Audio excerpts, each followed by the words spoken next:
देखिए, सबसे पहले तो कैसा हराया जो था वो इसीलिए था क्योंकि दिल से खुशी हुई।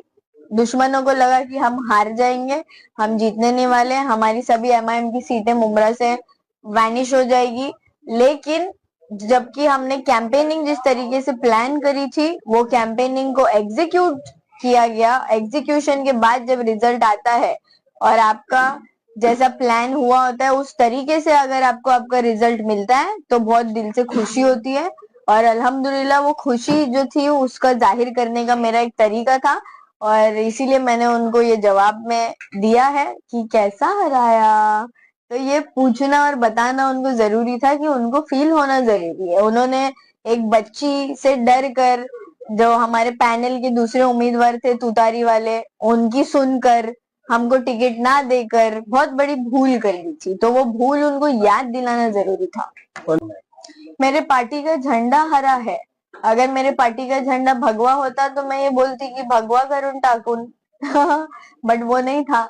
ऑरेंज कलर का अनफॉर्चुनेटली नहीं है। एमआईएम का झंडा ग्रीन कलर का है तो ग्रीन कलर है तो ग्रीन बोला जाएगा। अब इसको उनकी पार्टी से ये जो भी चीजें आ रही है आप देखो, अच्छाई जब उभर के आती है ना तो उसकी टांग खींचने के लिए पीछे लोग लग जाते हैं। तो अब 3 दिन भी नहीं हुआ इलेक्शन जीतकर और इन्होंने धार्मिक राजनीति का गेम चालू कर दिया है। तो ये रिलीजियस पॉलिटिक्स जो है इनकी तरफ से किया जाता है वही किया जा रहा है। जबकि मेरा जो स्टेटमेंट था वो पॉलिटिकल पार्टी लेवल पे था, प्योरली पार्टी लेवल का स्टेटमेंट था। उनका झंडे का कलर कुछ और है, मेरे झंडे का कलर कुछ और है, तो मैं मेरी पार्टी का ही प्रचार करूंगी। तो मैं बोलूंगी कि मैं चाहती हूँ कि मुमरा को हिरवा रंग में रख दो। अगर भगवा होता तो बोला जाता कि भगवा में रंग दो। लेकिन उन्होंने इसको कम्युनल पॉलिटिकल लेवल पे लेकर चले गए जो कि कोई कम्युनिटी को ठेस पहुंचाने के लिए उसकी मेरी मंशा नहीं थी। और दूसरी बात ये कि हमारे संविधान में कहीं नहीं लिखा है कि हरा कलर मुसलमानों का है, भगवा कलर हिंदुओं का है। ये कलर बांट रहे हैं, ये जानवर बांट रहे हैं, ये लोगों को बांट रहे हैं। तो ये बांटने काटने वाली राजनीति को खत्म करने का वक्त अब आ चुका है। कम्युनल पॉलिटिक्स अपने दिमाग से निकालो। जब हमारी सोच सेक्युलर है तो मुंह से बातें कम्युनल नहीं निकल सकती। देखिए, अब इलेक्शन हो गए, अल्हम्दुलिल्लाह रिजल्ट्स आ गए, लोगों ने बहुत ज्यादा भरोसा बताया है। अब उस भरोसे को एग्जीक्यूशन में लाने की जरूरत है। हमारे जो भी वादे किए गए थे उसको काम करके उनको दिखाने की जरूरत है। तो हमने सबसे पहला काम जो मेरा स्टार्ट होने वाला है वो है आरटीई का काम।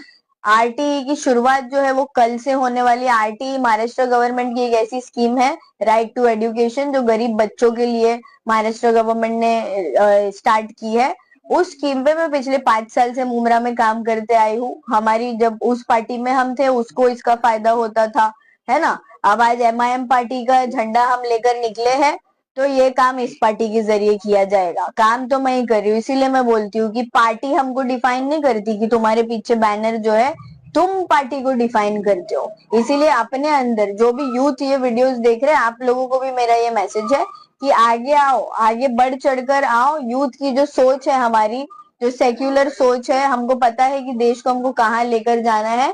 ये उस तरीके से हमको लड़ाई लड़नी है, समझदारी के साथ। पढ़े लिखे बच्चे जो है वो आगे आकर के अगर ये चीजों को बढ़ावा देंगे तो हमारा देश एक बेहतर तरीके से आगे बढ़ेगा, डेवलपमेंट की ओर जाएगा। क्योंकि ये रिलीजियस पॉलिटिक्स खेल करके हमको पीछे खींचा जा रहा है, हम और पीछे जाते जा रहे हैं जबकि इंडिया को आगे जाने की जरूरत है। तो इसीलिए पार्टी लेवल पॉलिटिक्स पे रिलीजियस पॉलिटिक्स खेलना बंद करें। जो जैसा है उसको उसके तरीके से देखें और उसके बातों के पीछे का मकसद समझने की कोशिश करें। मेरी जो है वो सोच सेक्युलर है, मैं इस पार्टी में रहूं या मैं उस पार्टी में रहूं, इसीलिए सोच मैटर करती है। तो आप इन चीजों पर ध्यान जरूर। इंशाल्लाह अभी शुरुआत हुई है नगर सेवक चुनाव से, कॉरपोरेशन से। आगे अल्लाह ने नसीब में क्या लिखा है, हम जो है वो ये बिलीव करते हैं कि हमको हमारे अगले सेकंड का भी कुछ पता नहीं होता, है ना। कल तो दूर की बात है, आपको यही नहीं पता कि अब नेक्स्ट सेकंड आपके साथ क्या होने वाला है। जैसे आप देखिए माशाल्लाह आप लोग यहाँ मौजूद है, ये मैंने कभी सोचा नहीं था कि इतने सारे मीडिया वाले माशाल्लाह आएंगे, हमको कवर करेंगे। बट अल्लाह देने वाला है और जब देता है तब छप्पड़ फाड़ के देता है माशाल्लाह। तो ये हमारे साथ हुआ है, जीता जागता एग्जाम्पल है हम उसके। हमसे हक छीना गया था, हक देने के लिए लोग हमको पीछे हट रहे थे, तो अल्लाह ने बोला कि उनकी क्या औकात है, बंदों की कोई औकात नहीं होती किसी को कुछ देने की। इसीलिए लोगों से भी बोल रही हूँ कि भगवान से मांगो, अल्लाह से मांगो, सिर्फ उन्हीं की ताकत है जो हमको दे सकते हैं। और आज जो हमको ये जीत हासिल हुई है, ये अल्लाह उसका रीजन है। ये एक तो बन गया, अच्छी बात है। लोग अगर आगे बढ़े तो माशाल्लाह हमको खुशी होगी। एक सीढ़ी ऊपर चढ़ के जाए तो अच्छी बात है, वो 10 सीढ़ी चढ़ गए ऊपर। हाँ जी, बहुत अच्छी बात है, मुझे खुशी है। वो चाहे रिक्शा वाला हो या चाय वाले हो, कहाँ कहाँ पहुंच रहे, तो फिर हमारे लोग क्यों पीछे रहे।